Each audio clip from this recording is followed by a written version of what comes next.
हाय। आज मैं आपके साथ शेयर कर रही हूँ एक खूबसूरत सी पुस्तक जिसका नाम है इकिगाई। लंबे और खुशहाल जीवन का जापानी रहस्य इकिगाई। जापान के लोग विश्वास करते हैं कि इकिगाई हर एक के भीतर छिपा होता है। यह हर सुबह नींद से जागने की वजह होती है।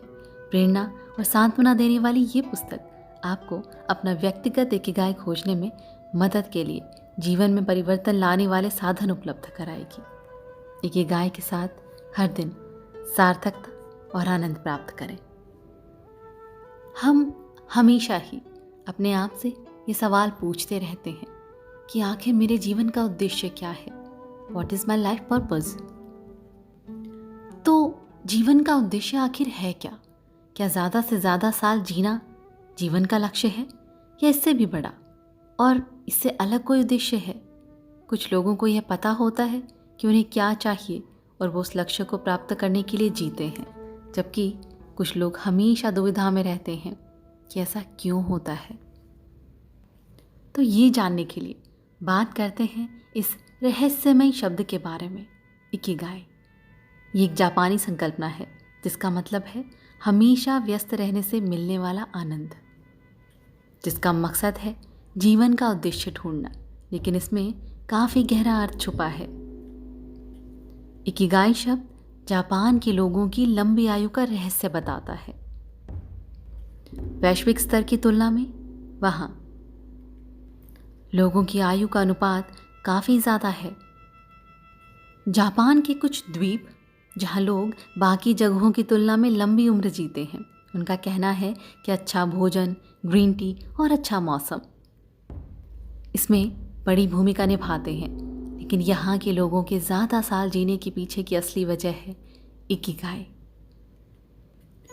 आपके अस्तित्व की वजह क्या है? जापानी लोगों का ऐसा मानना है कि हर एक के जीवन का एक इकिगाई होता है और इकिगाई हर एक के अंदर छुपा है। कुछ लोगों को अपना इकिगाई मिल जाता है तो कुछ लोग उसकी खोज में होते हैं। हमारा इकिगाई हमारे भीतर काफ़ी गहराई तक छुपा होता है और उसे खोजने के लिए संयम की आवश्यकता है।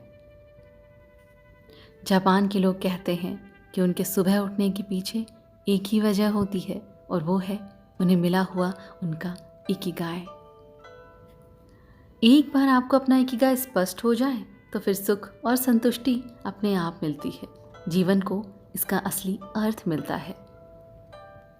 उनका मानना है कुछ भी करो लेकिन कभी रिटायर मत होना। आप ये जानकर हैरान हो जाएंगे कि रिटायर होने के बाद भी वहाँ के लोग हमेशा काफ़ी सक्रिय और व्यस्त रहते हैं। सच बात तो यह है कि जापान के लोग रिटायर होते ही नहीं। जब तक उनका शरीर साथ देता है वहाँ के लोग अपना पसंदीदा काम करते रहते हैं। वहाँ रिटायरमेंट की कोई संकल्पना ही नहीं है। एक अध्ययन में पता चला है कि ये लोग सिर्फ ज़्यादा साल जीते ही नहीं बल्कि इन लोगों को कैंसर और हृदय रोग जैसी बड़ी बीमारियां नहीं होती। इन लोगों के जीवन जीने का तरीका इतना प्रभावी और आनंदमयी है कि बाकी देशों के लोग उनकी कल्पना भी नहीं कर सकते।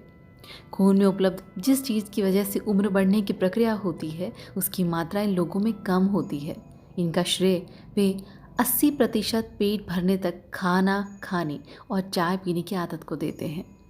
वहाँ की महिलाओं को पीरियड्स के समय कोई परेशानी नहीं होती।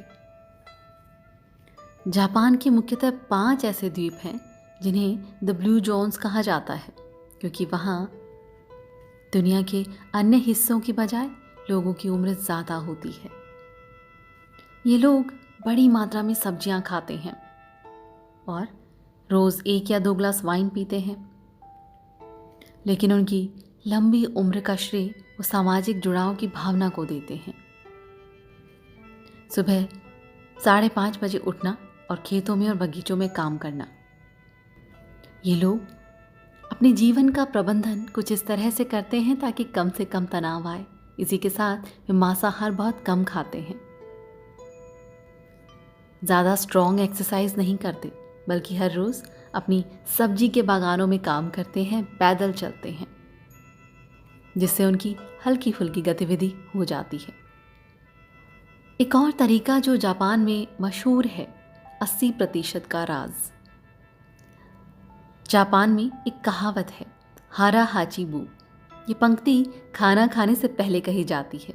इसका मतलब है उतना ही खाइए जिसका आपका पेट 80% तक भरे। ये काफ़ी पुरानी सीख है। इसमें इतना ना खाने की सलाह दी जाती है कि पेट पूरा भर जाए।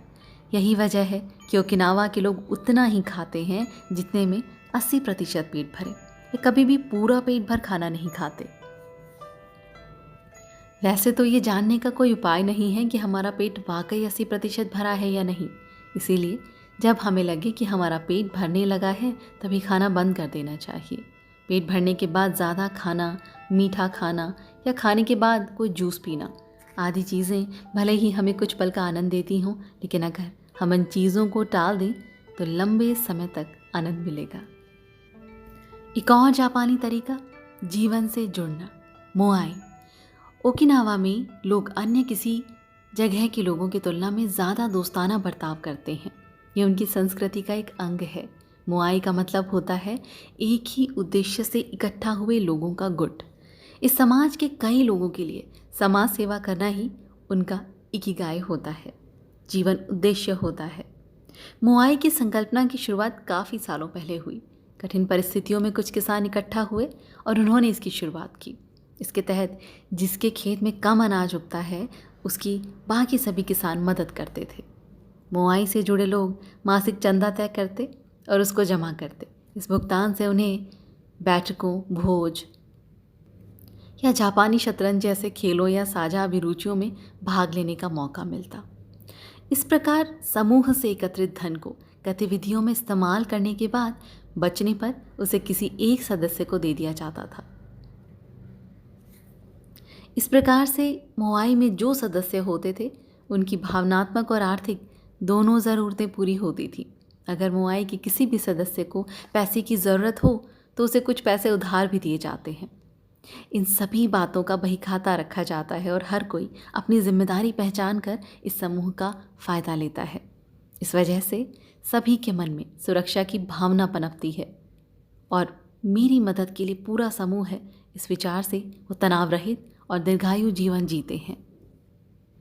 ये थी इकिगाई के बारे में एक छोटी सी जानकारी। और अब हम समझेंगे कि इकिगाई का हमें किस प्रकार से फ़ायदा हो सकता है। उम्र ना बढ़ने का राज, छोटी छोटी बातों से खुश रहना सीखो। मन अच्छा होगा तो शरीर अपने आप युवा होगा। ये पुरानी कहावत है लेकिन सोचने पर मजबूर कर देती है। इस कहावत से हमें ये बात समझ आती है कि शरीर और मन दोनों ही महत्वपूर्ण हैं और एक दूसरे से जुड़े हुए हैं। इन दोनों पर ही हमें निर्भर रहना तय करना होगा। इसका अर्थ यही है कि हमेशा जवान रहने के लिए आपके मन का कार्यक्षम और खुला होना ज़्यादा ज़रूरी है। जोश से भरा हुआ मन हमेशा आपको जवान रखता है और उम्र बढ़ने के आसार कम दिखाई देते हैं। जिस प्रकार से शारीरिक व्यायाम नहीं करने की वजह से हमारे शरीर और जोश पर बुरा असर पड़ता है, वैसे ही यदि हम मानसिक व्यायाम नहीं करते तो हमारी न्यूरोलॉजिकल कनेक्शंस भी कमज़ोर होने लगती हैं और फिर परिस्थितियों में माहौल को प्रतिक्रिया देने की हमारी शक्ति कमज़ोर होने लगती है। इसलिए मस्तिष्क को भी व्यायाम करने की आवश्यकता होती है।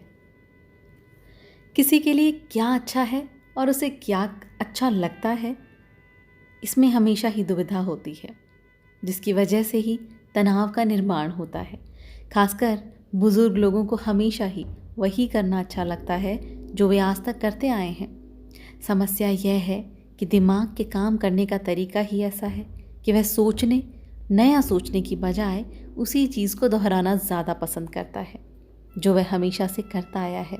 इसमें कोई शक नहीं कि हमेशा एक ही प्रकार का काम करने की वजह से वह काम अच्छा भी होता है और आराम से होता है। इसके कई सारे फ़ायदे भी हैं, इसीलिए लोग अपनी दिनचर्या से चिपके रहते हैं। यह श्रृंखला अगर तोड़नी हो तो दिमाग को नई नई जानकारी देना ज़रूरी होता है। और याद रखिए, जब दिमाग को नई जानकारी मिलती है तो दिमाग नए कनेक्शंस का निर्माण करता है और पुनर्जीवित होता है। इसीलिए जीवन में हमेशा नई बातें करना और बदलाव के सामने जाना महत्वपूर्ण है। हाँ, थोड़ा मुश्किल लगता है, तनाव भी महसूस होता है, लेकिन उस दायरे से बाहर निकलना भी तो ज़रूरी है। हमें सताने वाले डर और चिंताएं चाहे असली हों या नकली, लेकिन उससे जो तनाव पैदा होता है उसके परिणाम असली होते हैं। उस तनाव के हमारे मन और शरीर पर बुरे परिणाम होते हैं। इससे हमारी हजम करने की शक्ति और त्वचा से लेकर कई सारे अंगों पर बुरा परिणाम पड़ता है। इसलिए समस्या आने से पहले ही हमें उसके उपाय खोजने होंगे। कई सारे लोगों ने इसके लिए माइंडफुल मतलब सजग रहने की सलाह दी है, और उसके लिए एक ही मार्ग है, ध्यान यानी मेडिटेशन। ज़्यादा समय रहने वाला और ज़्यादा मात्रा का तनाव भले ही लंबी आयु के लिए और शारीरिक और मानसिक स्वास्थ्य के लिए घातक हो, लेकिन कम मात्रा का तनाव हमेशा हमारे लिए फ़ायदेमंद होता है। ये साबित हुआ है कि नियंत्रित मात्रा में तनाव में रहने वाले लोगों पर तनाव का सकारात्मक परिणाम होता है। वे लोग ज़्यादा आनंदित जीवन जीते हैं और अच्छी आदतें बनाते हैं। ज़्यादा बैठे रहने से भी बुढ़ापा जल्दी आता है। पश्चिम देशों में एक जगह पर बैठकर काम करने की संस्कृति बढ़ती जा रही है। उससे उच्च रक्तचाप, मोटापा जैसी बीमारियों से वो ग्रस्त होना शुरू हो जाते हैं। साथ ही उनकी उम्र भी इसका असर होता है। काम की जगह पर या घर में एक ही जगह पर ज़्यादा समय बैठकर काम करने से मांसपेशियां कमज़ोर हो जाती हैं, सांस लेने में की प्रक्रिया धीमी हो जाती है, और एक ही जगह पर बैठे रहने से हाइपरटेंशन, हृदय रोग और हड्डियों का कमज़ोर होना जैसी तकलीफ़ें शुरू हो जाती हैं। जितना हो सके अपने शरीर को मूवमेंट देना ज़रूरी होता है। माना कि बाहरी और भीतरी दोनों स्तर पर हमारी उम्र बढ़ती है, माना कि हम शरीर और मन दोनों स्तर पर बड़े हो रहे हैं, लेकिन लोगों की उम्र पहचानने का सबसे आसान तरीका उनकी त्वचा। हमारे शरीर के अंदर जो जो बदलाव होते हैं वो त्वचा पर दिखाई देते हैं। ऐसा कह सकते हैं कि हमारी त्वचा हमारे भीतर के सिस्टम का एक आईना है।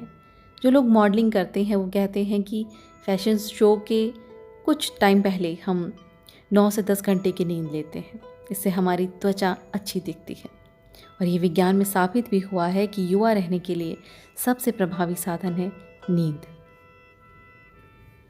हमारे मन में असामान्य शक्ति है।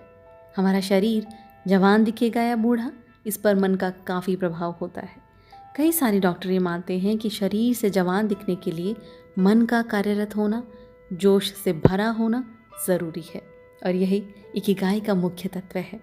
हालांकि इसका इस्तेमाल सिर्फ समस्या के वक्त करना सही नहीं होगा। हमेशा जोशपूर्ण और काम करते रहिए। अभी तक हमने समझा और जाना कि जापान के लोग किस तरह से जीते हैं और किस तरह से अपने जीवन का आनंद लेते हैं। आगे की वीडियो में बात करेंगे लोगोथेरेपी की, या फिर अपने जीवन का उद्देश्य कैसे जानें। तब तक के लिए धन्यवाद।